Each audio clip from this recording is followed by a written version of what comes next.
তুমি মোৰ নামটো নাই ৰখা পতাকাত লমে গাখীৰ বেচা মানুহক কিন্তু পতাকাত উত্তৰ মাৰিছা অসমৰ এখন আগশাৰী মহাবিদ্যালয় হৈছে দেৰগাঁও কমলদুৱাৰা মহাবিদ্যালয়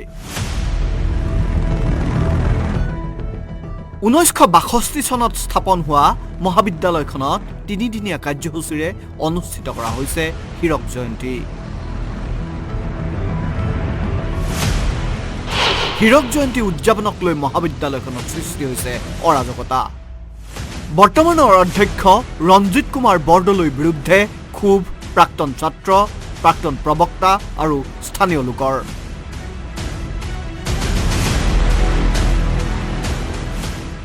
স্থানীয় গণ্যমান্য ব্যক্তিক অৱজ্ঞা কৰি স্বেচ্ছাই অধ্যক্ষই হীৰক জয়ন্তী উদযাপন কৰাৰ অভিযোগ গাখীৰ বিক্ৰী কৰা লোকক পতাকা উত্তোলনৰ বাবে নিমন্ত্ৰণ কৰিছে হেনো অধ্যক্ষই দেউতাক কৈছিলে আজি অপেক্ষা কৰিছে ইয়াত কি ভালটো কথা ক'বলৈ এওঁৱে গণ্ডগোল কৰিছে এওঁ জ্ঞান মই গম পাইছো নিতান ঠাকুৰে যিটো ত্যাগ কৰিব পাৰে দেৰগাঁৱত কোনো কৰিব নোৱাৰে তুমি মোৰ নামটো নাই ৰখা পতাকাত লমে গাখীৰ বেচা মানুহক কিন্তু পতাকাত উত্তৰ মাৰিছা অধ্যক্ষ ৰঞ্জিত কুমাৰ বৰদলৈক বেপাৰী অধ্যক্ষ আখ্যা অধ্যক্ষগৰাকী এগৰাকী বেপাৰী অধ্যক্ষ সেই অধ্যক্ষগৰাকী স্বৈৰতন্ত্ৰৰ বিৰুদ্ধে আমি প্ৰতিবাদ কৰিবৰ কাৰণে আজি ইয়াত আহিছোঁ হীৰক জয়ন্তীৰ উদযাপন সমিতিত কিছু নিজৰ পচন্দৰ মানুহক স্থান দিছে হেনো অধ্যক্ষগৰাকীয়ে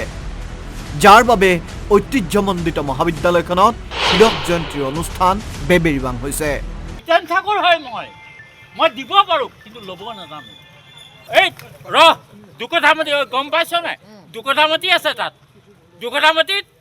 50,000 টকা আজি তাৰিখত নিতান ঠাকুৰক এইটো অপেক্ষা কৰিব লাগে ইয়াত কৈ গাখীৰ বেচা মানুহক তাক পতাকা পতাকা কৰি মাতিছে গাখীৰ বেচা মানুহ নাই ৰখা সিহঁতে কি বুলি আহিছে মোক দিব জানো ল'ব নাজানো বৰগাঁও পঞ্চায়তত একঠা মাটি দি থকা মানুহ মই মহাবিদ্যালয়খনৰ গৰিমামণ্ডিত ইতিহাস ৰুমন্থন কৰাৰ মানসেৰে 28, 29, 30 জানুৱাৰীত অনুষ্ঠিত কৰা বিভিন্ন বৰ্ণাঢ্য কাৰ্যসূচীসমূহলৈ নিমন্ত্ৰণ কৰা নহ'ল কলেজখনৰ সৈতে জড়িত থকা গণ্যমান্য ব্যক্তিক নিমন্ত্ৰণ কৰা নহ'ল মহাবিদ্যালয়খনত অধ্যয়ন কৰা বহু প্ৰাক্তন ছাত্ৰক কমলদুৱাৰা মহাবিদ্যালয়ৰ যিগৰাকী অধ্যক্ষ ৰঞ্জিত কুমাৰ বৰদলৈ তেখেতে যিটো স্বৈৰতন্ত্ৰ আৰু হিটলাৰী শাসনেৰে কলেজখন চলাব বিচাৰিছে তাৰ কাৰণে হীৰক জয়ন্তী নিচিনা অনুষ্ঠানটোত আচলতে প্ৰাক্তন ছাত্ৰ ছাত্ৰীৰ লগতে ইয়াত শিক্ষকতা কৰি যোৱা প্ৰবক্তাসকলকো তেখেতসকলে আজি তাৰিখত নিমন্ত্ৰণ ভাল কৰি দিয়া নাই কাৰোবাক খং উঠি মাৰি চিঠি এখন দিছে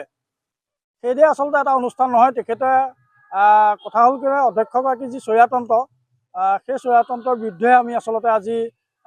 প্ৰাক্তন ছাত্ৰ আৰু ইয়াৰ স্থানীয় ৰাইজ আহি পেলাই আমি তেখেতৰ বিৰুদ্ধে প্ৰতিবাদ সাব্যস্ত কৰিবৰ কাৰণে আহিছিলোঁ যিবিলাক কাম চলি আছে তেওঁৰ ছত্ৰছায়াত চলি আছে তেওঁ নিজে নিজে ঠিক কৰিছে কোনো অন্য মানুহক দায়িত্ব দিয়া সেইকাৰণে অধ্যক্ষগৰাকী এগৰাকী বেপাৰী অধ্যক্ষ সেই অধ্যক্ষগৰাকী স্বৈৰতন্ত্ৰৰ বিৰুদ্ধে আমি প্ৰতিবাদ কৰিবৰ কাৰণে আজি ইয়াত আহিছোঁ হীৰক জয়ন্তীলৈ নামাতিলে প্ৰাক্তন প্ৰবক্তাসকলকো তাকে লৈ ক্ষোভ প্ৰকাশ বহুতৰে কমলদুৱাৰা নৰেন শৰ্মা হৰকান্ত মহন্তৰ দৰে একাংশ বৰেণ্য ব্যক্তিৰ ত্যাগৰ বিনিময়ত প্ৰতিষ্ঠা লাভ কৰিছিল মহাবিদ্যালয়খনে সেই জ্ঞানৰ বটবৃক্ষত এতিয়া অধ্যক্ষগৰাকীৰ মতালি চলিছে নৱেম্বৰ মাহতে এখন ৰাজহুৱা সভা পাতিছিলে সেই ৰাজহুৱা সভাত বিভিন্নজনক বিভিন্ন স্থানত চাব কমিটিবিলাকক দায়িত্ব দিছিলে কিন্তু ৰাজহুৱা সভাৰ সেই প্ৰস্তাৱ নাকচ কৰি অধ্যক্ষগৰাকীয়ে মতালিৰে পাছফালেদি কিছুমান মানুহক সোমোৱাই সেই যিখন কমিটি বনালে সেইকাৰণে আচলতে আমি ক্ষোভ প্ৰকাশ কৰিছোঁ বিতৰ্কৰ মাজতে বিভিন্ন অনুষ্ঠান অনুষ্ঠিত হৈছে মহাবিদ্যালয়খনত ছাত্ৰ ছাত্ৰীসকলৰ মাজতো দেখিবলৈ পোৱা গৈছে ব্যাপক উৎসাহ উদ্দীপনা হীৰক জয়ন্তীৰ সাংস্কৃতিক অনুষ্ঠানৰ বিশেষ অতিথি হিচাপে উপস্থিত থাকি গীত পৰিৱেশন কৰিব কণ্ঠশিল্পী প্ৰিয়ংকা ভৰালীয়ে দেৰগাঁৱৰ পৰা জ্যোতি হাজৰিকাৰ ৰিপৰ্ট